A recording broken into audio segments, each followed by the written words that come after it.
बिहार इतिहास के सीरीज़ में हम कुछ जानेंगे बिहार के बारे में, जिसमें बिहार का जो मेनली इतिहास है वो उसे हम जानेंगे। तो बिहार के इतिहास में हम देखेंगे कि इसमें 3 सेगमेंट में इसे बाँटा गया है। तो प्रारंभिक बिहार, मध्यकालीन बिहार और आधुनिक बिहार। और इससे कितने-कितने क्वेश्चंस आते हैं वो हम देखते हैं कि इससे प्रारंभिक बिहार से 2 से 3 क्वेश्चंस आते हैं। वहीं मध्यकालीन बिहार से कहें तो 3 से 4 क्वेश्चन और आधुनिक बिहार से 8 से 10 क्वेश्चन एग्ज़ाम्स में देखने को मिलता है। तो सबसे अधिक वेटेज क्या है, तो ये आधुनिक बिहार का 8 से 10 क्वेश्चंस का वेटेज रहता है।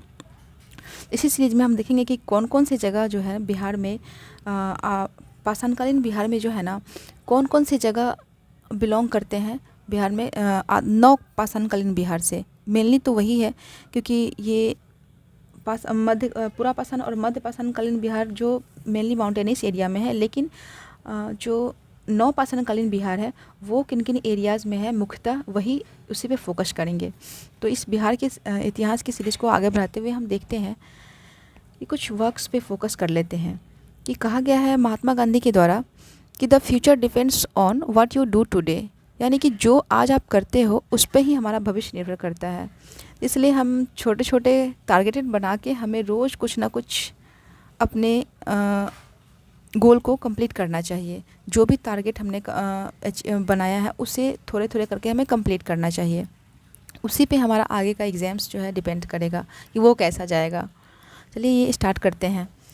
तो फर्स्ट ऑफ ऑल हम देखेंगे कि बिहार जो हमारा अभी है वो बिहार कब बना, कब से इसे बिहार कहा जाने लगा। क्योंकि ये पहले जो है कि विहार कहते थे, क्योंकि मगध वाले एरिया में जो भी क्षेत्र थे उसमें बौद्ध विहारों की अधिकता थी, यानी कि जो बौद्ध भिक्षु थे उसके निवास के लिए वो बौद्ध विहार बनाए गए थे। उसकी अधिकता की वजह से हम इस एरिया को विहार कहते थे, लेकिन बाद में देखें तो ये विहार से बिहार बन गया। तो इसका सबसे पहले वर्णन जो है कि 1280 में जो नासिरुद्दीन महमूद के समय में किया गया है, जो कि उन्हीं के समय में, उनके शासनकाल में तबकाते नासरी एक पुस्तक है जो मिन्हाज और शिराज के द्वारा लिखा गया है। उसमें सर्वप्रथम बिहार शब्द का उल्लेख मिलता है। तो हमसे पूछे कि बिहार शब्द सबसे पहले उल्लेख में कब आया था, तो ये है मिन्हाज और शिराज की पुस्तक तबकाते नासरी में सबसे पहले वर्णन मिलता है 1280 में।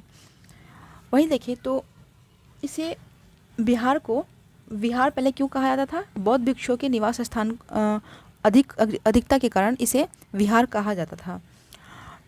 आधुनिक काल में हम देखें तो बंगाल के अंतर्गत जो है ना, ये सभी बिहार, वेस्ट बंगाल, बांग्लादेश, उड़ीसा और झारखंड, ये सभी आते थे बंगाल के अंतर्गत, जिसे बाद में 1905 में कर्जन के द्वारा इसे अलग करने का घोषणा किया गया।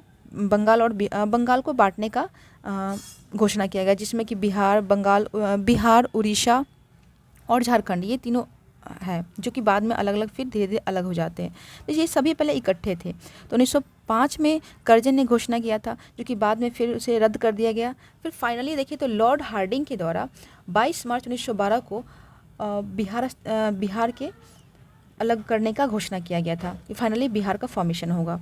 तो ये घोषणा 22 मार्च 1912 को किया गया, और इसी दिन को 22 मार्च को ही हम बिहार स्थापना दिवस मनाते हैं।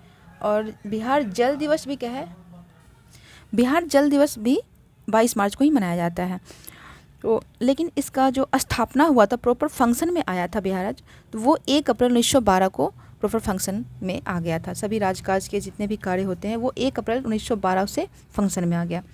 वहीं देखिए तो बाद में चल के 1935 के एक्ट के द्वारा 1 अप्रैल 1936 को ये उड़ीसा फिर इससे सेग्रीगेट हो गया। तो हम देखें तो 1 अप्रैल को उड़ीसा की स्थापना दिवस भी मनाया जाता है, क्योंकि ये 1 अप्रैल 1936 को अलग हो गया था बिहार से। अब बच गया क्या, बिहार और झारखंड।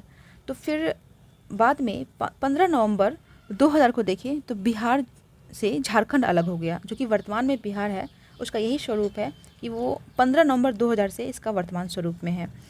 तो इसका जो कहें तो कुल 55 जिले थे बिहार में उस समय। झारखंड और बिहार तो इकट्ठे थे।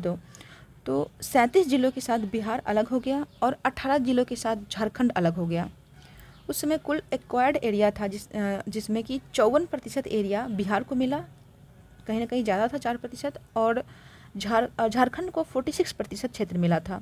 ये क्वेश्चंस आए हुए हैं बिहार के एग्ज़ाम्स में कि बिहार को कितने ज़िले उस समय जो मूल रूप से अलग हुआ था झारखंड बिहार से, तो उस समय झारखंड को कितने ज़िले मिले थे। तो उस समय झारखंड में 18 ज़िले थे मूल रूप से, और बिहार में 37, जो कि बाद में 2001 में अरवल ज़िला अलग से घोषित हो गया। 38 ज़िले कुल हो गए हैं अभी। तो इस प्रकार देखिए तो 46% क्षेत्र के साथ 15 नवंबर 2000 ईस्वी को बिहार से झारखंड अलग हो गया।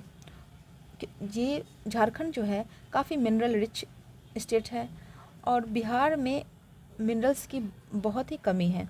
तो ये कहीं ना कहीं देखिए तो मिनरल रिच स्टेट होने की वजह से अभी काफ़ी फ्लरिश कर रहा है बिहार। अभी बिहार को काफ़ी दिक्कतों का सामना करना पड़ रहा है, जो कि इसमें यहाँ पे देखिए तो इंडस्ट्रियल एरिया भी नहीं है, बाढ़ जो क्षेत्र भी है। इन सब वजह से जो बिहार में कहीं ना कहीं जो पिछड़ेपन का कारण, मुख्य कारण ये भी बताया जाता है ही बताया क्या जाता है। लेकिन झारखंड के फ्लरिश होने का कारण है यहाँ पे मिनरल रिच जो माउंटेनियस एरिया और काफ़ी मिनरल रिच ये स्टेट होने की वजह से ये काफ़ी फ्लरिश कर गया। इसका एक्वायर्ड एरिया 46% होने के बावजूद भी। अब हम देखेंगे कि बिहार के इतिहास को हम 3 सेगमेंट में बांट के पढ़ेंगे, जिसमें कि प्राचीन कालीन इतिहास है बिहार का, फिर मध्यकालीन बिहार का इतिहास और आधुनिक बिहार का इतिहास। इन तीनों सेगमेंट वाइज हम पढ़ेंगे, जिसमें सबसे अधिक वेटेज कहे तो आधुनिक बिहार का इतिहास का है। तो प्राचीन कालीन इतिहास में हम देखेंगे कि पाषाण कालीन जो बिहार है उसमें कौन कौन से जगह बिहार में से बिलोंग करते हैं। तो पाषाण कालीन जो बिहार में हम देखेंगे कि पूरा पाषाण काल, मध्य पाषाण काल और नव पाषाण काल, इन तीनों से बिहार के किस किस ज़िले से जो स्थान है लगे हुए हैं वो हम देखेंगे।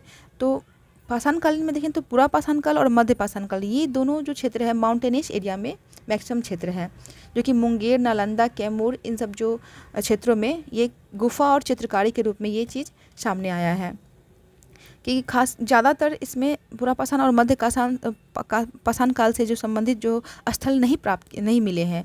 लेकिन नव पाषाण काल से जो महत्वपूर्ण क्वेश्चन बनते हैं और ये बिहार से काफ़ी स्थल मिले हैं नव पाषाण काल के, तो ये हम देखेंगे। क्योंकि ये दोनों तो कम क्षेत्र मिले हैं जो कि माउंटेनियस एरिया में था, लेकिन नव पाषाण कालीन जो स्थल है वो मैक्सिमम मिले हैं आपको चिरांद से, चेचर से, रोहतास से और गया से। चिरांद यानी कि छपरा अभी जो वर्तमान में है, चेचर कहे तो वैशाली, और पटना में मनेर से, रोहतास में सेनुआर और गया में तराडी से। इन सभी क्षेत्रों से नव पाषाणकालीन स्थल मिले हैं बिहार के।